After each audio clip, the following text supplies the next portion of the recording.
right, hey everyone, welcome to the Story Podcast with my friend Steele. We are digging into the return home. I can't wait to talk about this with you. Well, hey, welcome.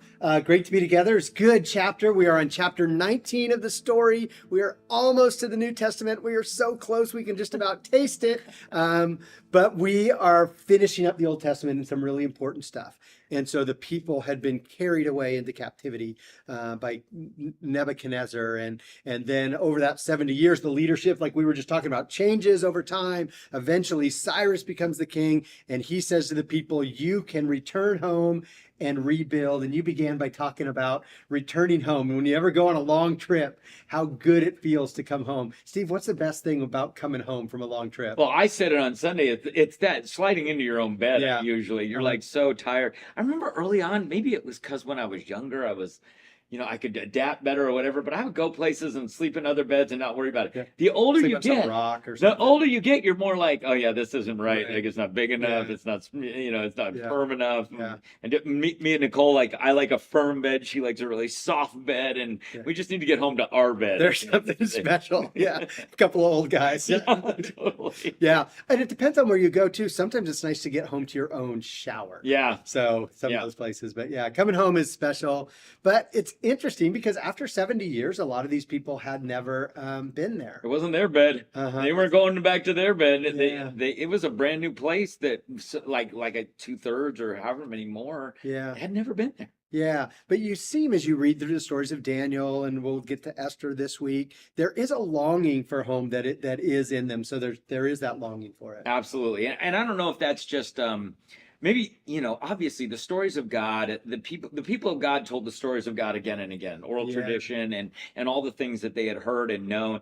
Jerusalem is a key figure in some of that stuff. And so there's this idea of talking about this place again and again and again. There probably was almost like kind of a mythical feel to Jerusalem. Let's go up to Jerusalem. Absolutely. And so I think when there was an opportunity to finally go to this land of lore, it was like, like we want to see this, we want to go there, but again, they had to pack up everything they own and travel 900 miles. It's crazy. Yeah, I know. It's crazy to think of those people walking that far. So, but anyways, they get there, and I'm sure some are underwhelmed, some are overwhelmed, but they start right in. And so you did a great job, I thought, telling the story, and it's the classic story of faith where they start great, they start really well, and then they kind of lose steam.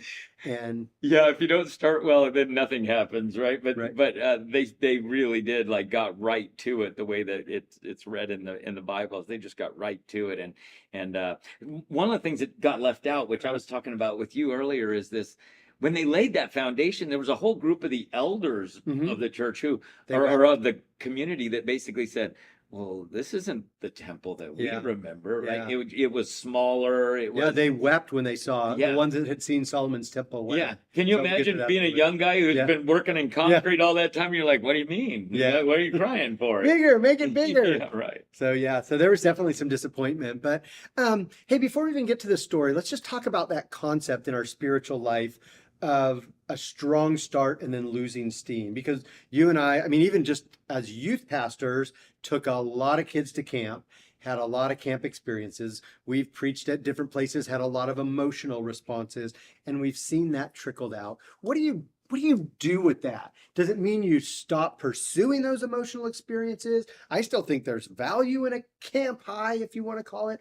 What do you do with just kind of that spiritual struggle that we've all experienced? I know one of the things that I've been processing, maybe over the length of my ministry career, is that wherever we spend some of these spiritual experiences, it's always for a season. Yeah. It's like, you and I go back a long ways, but there was a long season where we weren't in each other's lives, and our spiritual journeys continued, keep going. And our service continued in various contexts, and here we find ourselves back again. But that whole season of my life of serving and, having people cross the line of faith and having people grow in discipleship. And even Nicole and I were just recounting as we were driving the other day, some of those people who have fallen away from faith. And I'm like, it's so crazy to me how deep our faith was at that time. And now all of a sudden they're just not living it, not practicing, not walking with Jesus.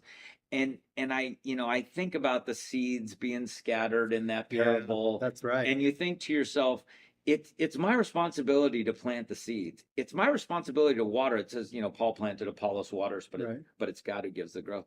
It's my job to do those things, but I really cannot control the Mhm. growth part of it. Yeah. And there's a layer of personal responsibility for the person, Hmm. and there's a layer of God's, hand in providing circumstances Yeah.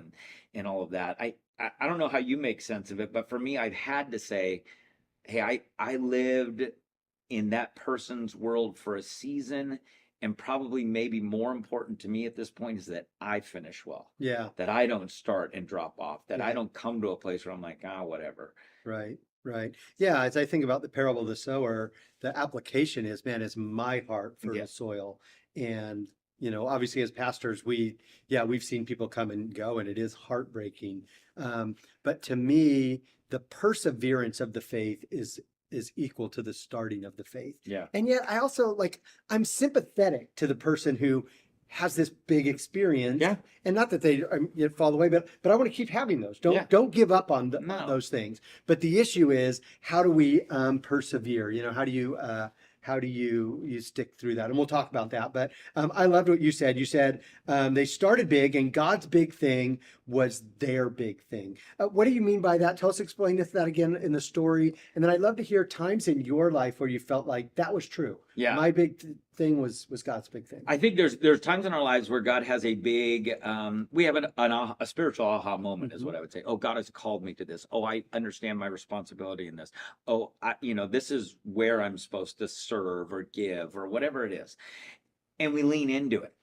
But there comes a point after some of that where we just fall off for whatever reason. Right. I'll give you a good example. When I was first called into ministry, I spent a couple of summers up at Mount Hermon, and I was working as a youth director at Mount Hermon. I remember so clearly the call that God had on me for ministry. And I remember getting down on my knees in this little wooded shack, and I may have told this story before, but I remember saying to God, you've got it. Whatever you want, whatever that looks like, I will go into vocational ministry.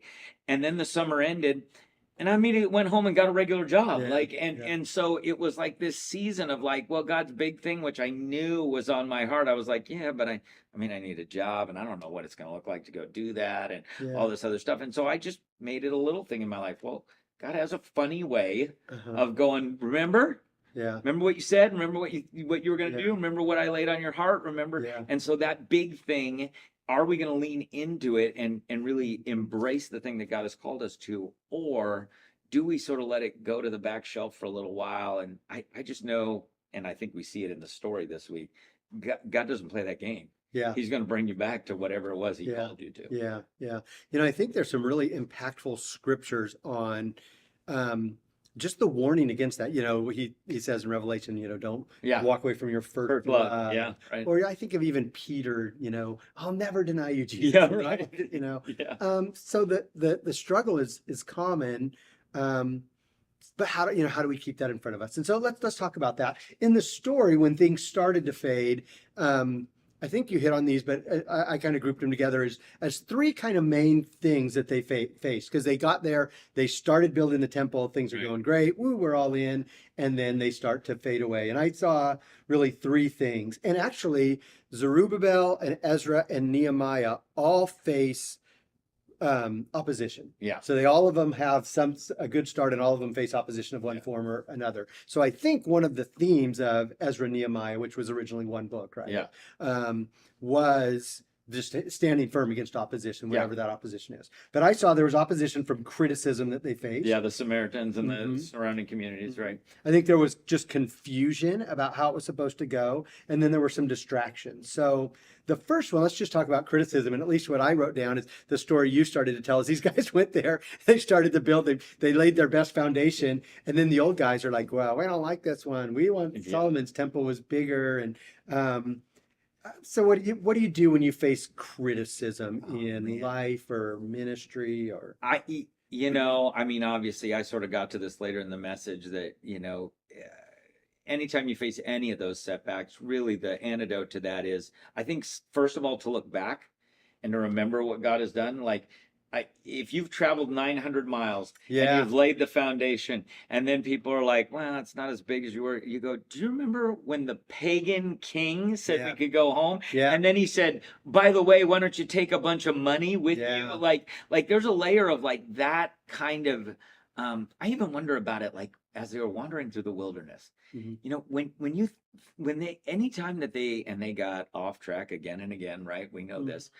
But there had to be a moment when they were like, "You remember when the Nile turned to blood?" Yeah, I know. Like, do you, I remember that? Yeah, Or even if it was 25 years ago, and You- it's like I kind of, but that was huge. those moments get etched in your mind, and Right. it has to remind you that the one true God, the living God, who can do the impossible, is right in the middle of what we're doing here. So I think you look back first. I think where we get tripped up is we sometimes are looking forward rather Right. than just right now. Right, And right. thinking, what do I do today? What is my responsibility today? What can I contribute today? And I think you got to focus on the past when you've seen God do something amazing, and then on today when we know clearly what I'm supposed to do today. Like, I made this illustration on Sunday of people stopping to show up at the work site, and Yeah. that's just purely speculation on my part, but at the end of the day, it's like, yeah, there had to come a day where nobody showed up, Mhm. and nobody noticed that nobody showed up, and all of those people who had been showing up were like, They just kind of fell away. yeah, Right. yeah. Right. So, so it's never quite the same as Solomon's temple, the No. glory of Solomon's temple. And then you have Zerubbabel's temple, and then Herod redoes it again. But everything's always compared to Solomon's temple. But you made, I thought, a really good just point, which is that the temple, the physical temple, starts to, it's important, but it's starting to point us to something more. It is. You'd have to have the hindsight at that point. But, it was never going to be as good as Solomon's temple, but that's okay. Yeah. Because there's a better temple coming. And what do you do with that idea? So that video that I showed on Yeah, Sunday from the that's right. Bible That was good. Project, if you want to look it up, I would say go look it up, because I cut it off right where the new temple was being rebuilt, nice. because Yes, you that's where did. we're at the story.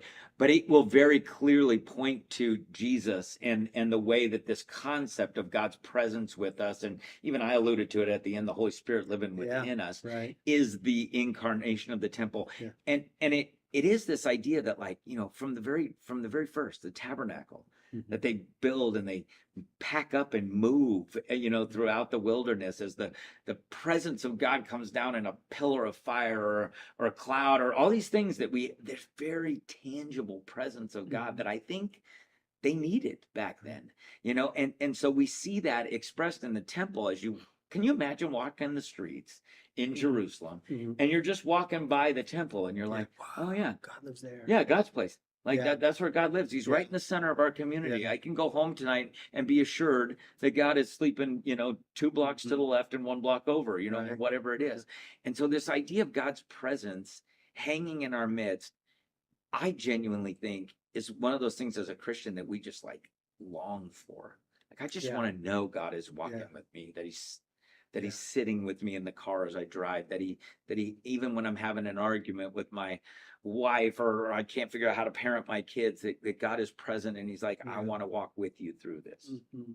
Yeah, one of my favorite, like, just Bible reminders of that is when Solomon dedicates his temple, the fire comes down from heaven. Mhm. And then when Jesus prays, goes to heaven, the Holy Spirit comes down, fire comes down, Mhm. and the Spirit fills Yeah, so the point is the Harold. same God that Yeah. filled this building now fills your life. absolutely. And so we have to remember that in those hard times, but that's, that's. Think about the 3 incarnations. I mean, the tabernacle is a portable tent. Hmm. That Solomon's temple is maybe one of the most grand, or Right. Sure. impressive, buildings with the gold inlay and all that stuff that goes along with it. And then this lesser temple Mhm. is, they were all this very tangible representation of God's Mhm. presence, Mhm. but very different buildings. Yeah. And all ultimately shadows of what Yes. it means to have God's Spirit live inside. Absolutely. So they face the criticism, your temple's not so great, not so big. I called this confusion. This could also be criticism, but so help me. The way I understand this is, so the Assyrians kick out the Israel in the northern kingdom, and different kind of tribes and some of the people from Israel settle in that land, and they actually become the ancestors of the Samaritans, Mhm. right? That's the Samaritan people, and they worship God, but they worship other people too, Yeah. right? Yeah. So this group sees Zerubbabel building the temple, and they're like, "Oh, hey, we'll chip in. Yeah. We'll help Yeah. this." And now Zerubbabel's got a problem because he's got these people who aren't really followers of Yahweh. So there's some confusion of what to do there. But that's always been the way that people approach worship, right? Right. Like there's very few religions that, well, and we see it really clearly in the New Testament as, the altar to an unknown God. Like Mhm. everybody just wants to add a God, add a God, add a God. Right. Even Cyrus, if you read that opening, King Yeah. Cyrus, it's sort of like, I'm the king that's in charge of everything, but he's sort of like, and I recognize your God, Right. and go ahead, go back and build Yeah. your temple. But really, we're just adding him to the stable of guys, Yeah. aren't we? Right. Yeah. Right. And so in fact, that's one of the things that I think tick people off about Christianity is this very real claim of I'm the way, the truth, and the life, and no one comes to the Father but by me. How dare you be so Yeah. exclusive? Yeah. And you're like, I'm not exclusive. Yeah. It's God who was exclusive as the Right. God of Israel, and Jesus, confirming I'm Yeah. the way.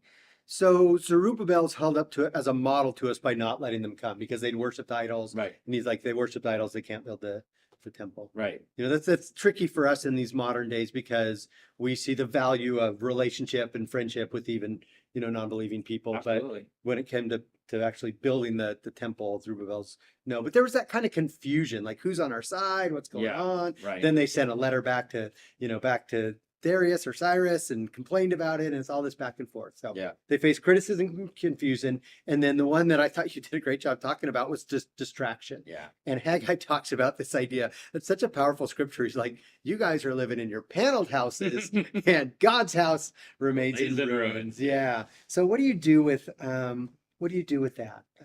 So that, in my opinion, is the American problem. Right.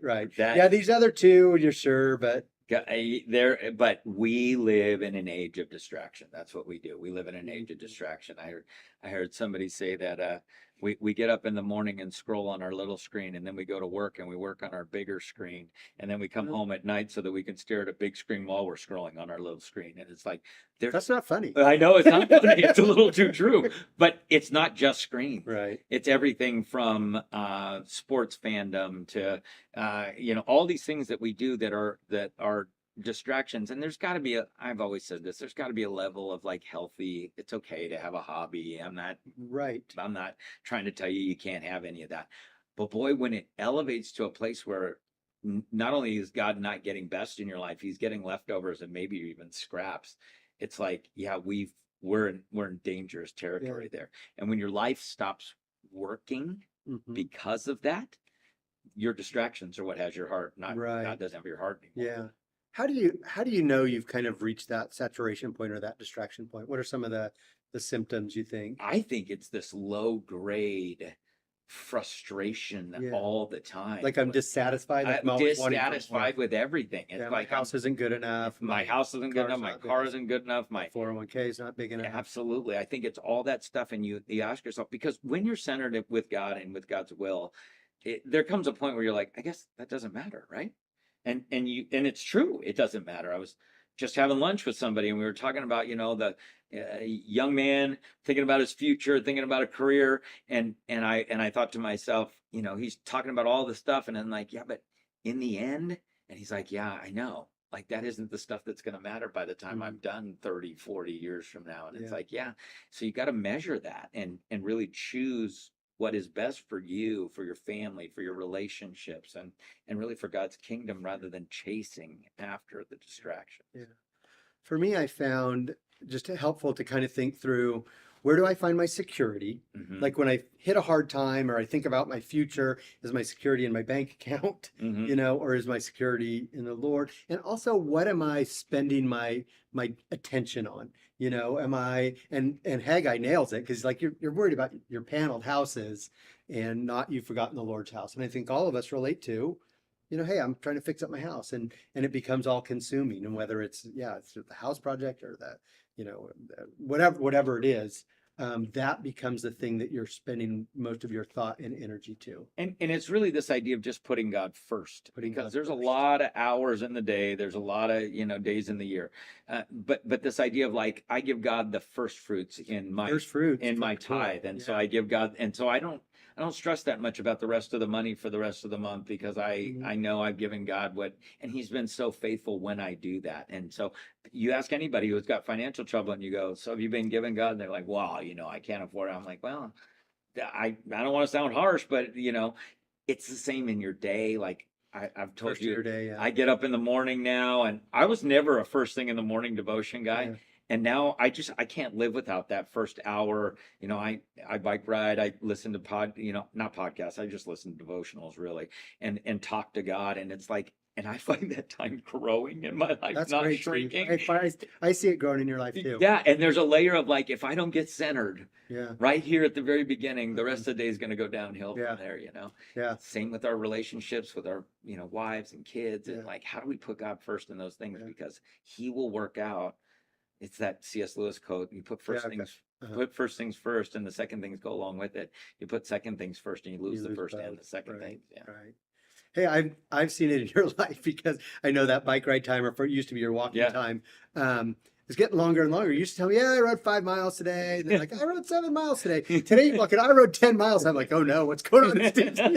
Poor guy needed 10 miles. You can That's tell great though. How stressful my life is based on how many miles I spent with God in the morning. Yeah. Yeah. So, hey, you said something great. I want that C.S. Lewis quote, but I'm going to steal this from you. You said, God is not against you having nice things. God is against nice things having you. Yeah. You want to just expand on that a little bit?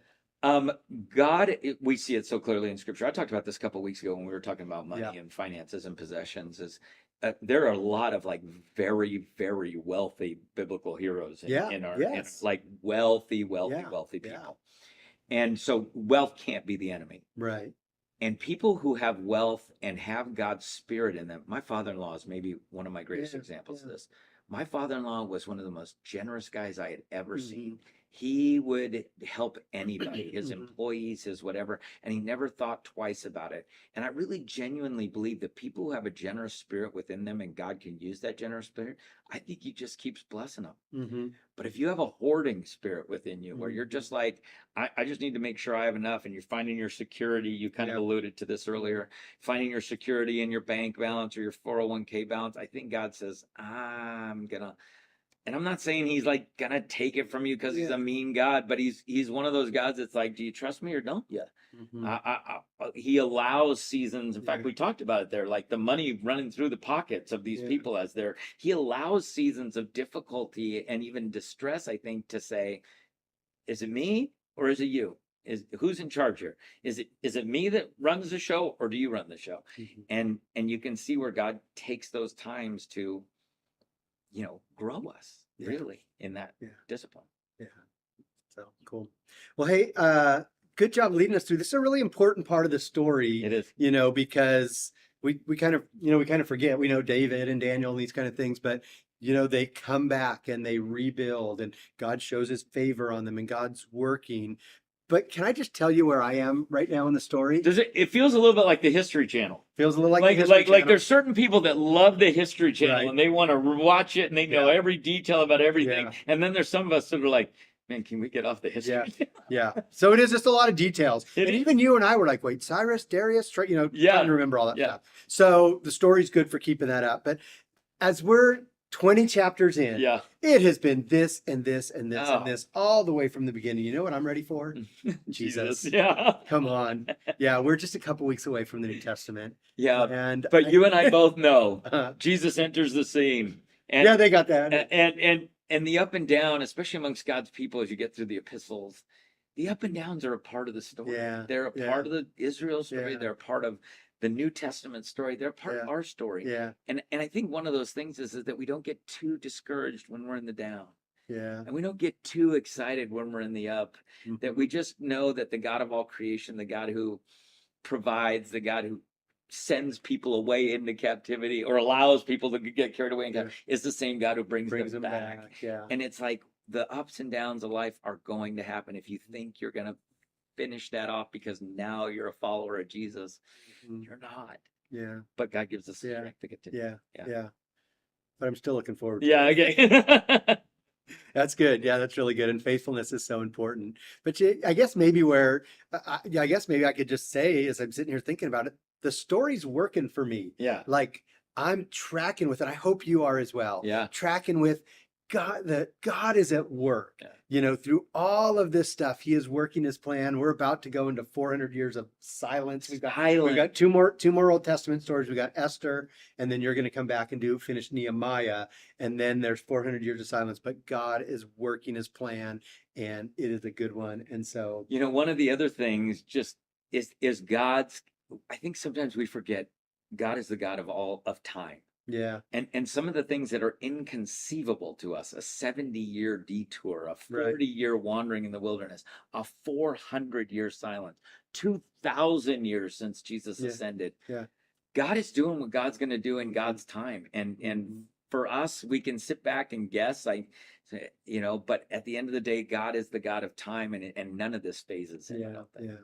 Yep, it's God's story. It's our story. It's the greatest story It ever. is the greatest story ever told. Anyways, hey, thanks for tuning in this week. I hope you find that helpful to just hear us talk about these things. Hope you're reading along. Feel free to send us any comments, but we are looking forward to journeying together as we understand God's story, what it means in our story, and ultimately what God is doing in this world and what He wants to do through us. You're not going to want to miss next week, though, because the story of Esther The story of Esther is awesome. is one of the great stories in the Bible, and so Yeah. we're going to be preaching that this next week and Yeah.